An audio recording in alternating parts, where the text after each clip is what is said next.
Ladies and gentlemen, we have our first big reason to get hyped about next-gen gaming.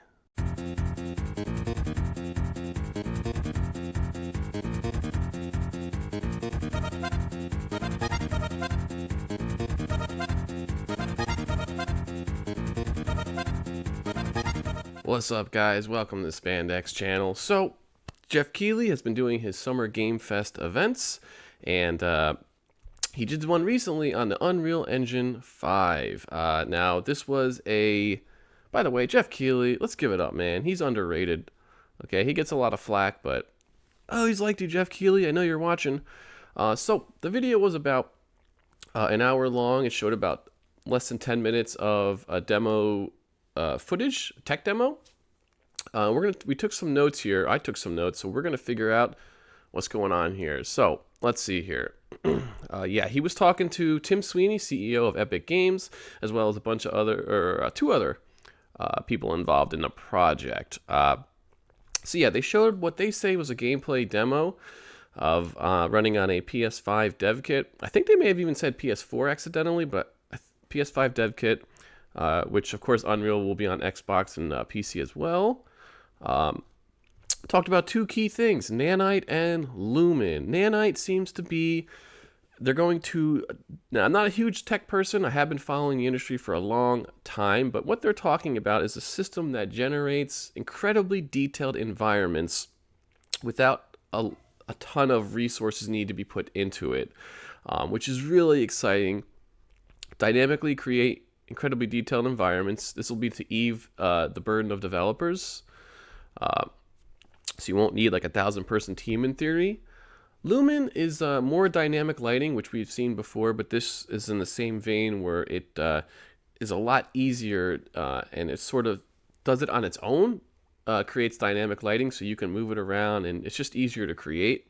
So that's Lumen and Nanite. Yeah, it says you can easily move extremely detailed assets around as a developer, was one thing I noted. And I watched this whole video. Again, I took notes. We'll try to move quickly. And that's the most exciting fact, by the way, which we'll circle back to. But making the burden on developers much less to create these extremely detailed environments is huge. It's massive. Because time and money, but we'll get into that. So, it looks like you'll be talking about better destructibility in environments. They talked about photogrammetry, which was, if not first used, certainly one of the biggest examples was Star Wars Battlefront with DICE, where you can kind of scan real-life objects, where they scanned a lot of the props from the original Star Wars movies, so that you now have the base if you don't have to create something from scratch, and it looks extremely good. And the Battlefront games, say what you will about them, but they looked incredibly good. So I talk more about photogrammetry. CEO Tim Sweeney had said, the world of load screens and texture pop-in is over.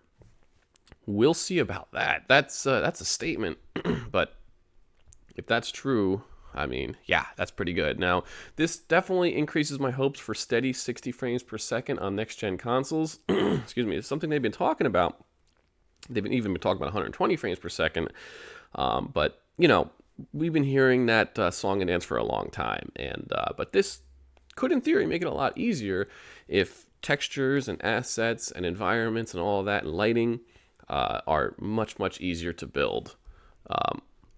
So let's see here. Yeah, just some other things I wanted to note that, I mean, when you think about it, Unreal has not been around all that long. It debuted in 1998. I did some research with the game, the shooter, Unreal. It's not that long, really, in the grand scheme of video games. Unreal Engine 4, first game, released in 2014. It was called Daylight. So that's 2014. That's when it got released. So obviously games take years to make, which means it's been a pretty good while since we've seen the next big iteration on Unreal Engine. So, this one really could be a big deal. Let's see here. Yeah. Excuse me. They kept saying that PS5 tech is better than high-end PCs, which is exciting, but I'm a little reserved, a little trepidatious, a little reticent to buy into that. I have been following the game industry for a long time, and you hear those kind of buzzwords, those marketing buzzwords a lot. They talked a lot about the Sony system, so obviously, they have a thing with Sony because Unreal is going to be available on Xbox and PC, but it's still something to take note of. And so PS5 could be what they say it is. Now, late 2020 full release is when we're talking about this. So it takes years, obviously, to make games, even with a big studio. So we may not see this utilized fully for several years, possibly late into next gen, which is a little bit of a bummer, but it's still very exciting. We're just starting to see the opening salvo, the sort of the roots, the foundation for what next gen could potentially be. Yeah. Also, one thing I wanted to note near the end of their talks, they said that to create this tech demo, which by the way, it's not a game. They said that many times. It is a tech demo. It's not a game. It's just to give you an idea of everything. They said 24 people from September to March to make that demo, which, I mean, that's pretty impressive. I mean, you're seeing, I've been playing the video footage from it, and yeah, 24 people from September to March to make that demo. I'm not sure how long it takes to make these kind of tech demos. I know a lot about how long it takes to make games, the process of that, but that seems pretty good, especially considering just how detailed it is. It is absurdly detailed, and they talked about the billions and billions of triangles and voxels and pixels and all that. So my takeaway from this ultimately is, yes, it is very exciting, because the thing is with engines of any kind, they will always show you the potential, obviously, of what that engine can do. But the problem is it takes a lot of time, a lot of money, a lot of people to fully realize that potential. And oftentimes it doesn't, because it's just too much. The most exciting thing about the Unreal Engine 5 is that, from what they say, it'll be a lot easier. It's sort of almost an automated process where it generates these things, and that it allows you to then adjust and manipulate those assets that are created by the engine. So that could be absolutely massive. It could be. We'll see. Obviously they're going to talk about their Unreal Engine in big terms. They're trying to sell it. This is a marketing campaign. But I mean, again, it's been 7 years since the first game released with Unreal Engine 4. They've obviously been working on this new engine for a while, and the fact that it could potentially make it so much easier, and they mentioned that you won't need a 1,000-person team to create these highly detailed environments. That's ridiculous. I mean, if it makes it that much easier, you can have indie games looking incredibly detailed if they want.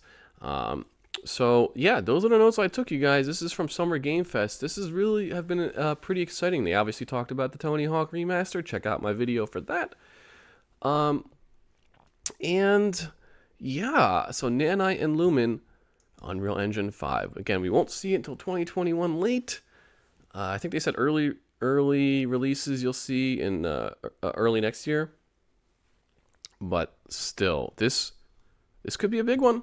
We shall see. And I will definitely keep you updated on more Summer Game Fest news, because this has been pretty good. Jeff Keighley is bringing it, and again, much respect to Jeff Keighley. He's always trying to put his passion of games into the mainstream, and sometimes it takes selling a bunch of advertisements like he does at the Video Game Awards, or at least did when that was a thing. But these are pretty straightforward, just a bunch of people talking, and you're actually getting gameplay, you're actually getting information about this stuff with Tony Hawk and with this Unreal Engine 5. It's not a game that they showed, but it's gameplay. All right, well, thank you guys so much for watching, and I will keep you updated. Also, we're getting Ghost of Tsushima. I think it was an 18-minute demo tomorrow. So I'm either going to cover that live or do a trailer reaction, a blind trailer reaction. We can look through it, and maybe I'll finally get hyped about Ghost of Tsushima. So I will catch you on the next one. Bye, everybody. Bye.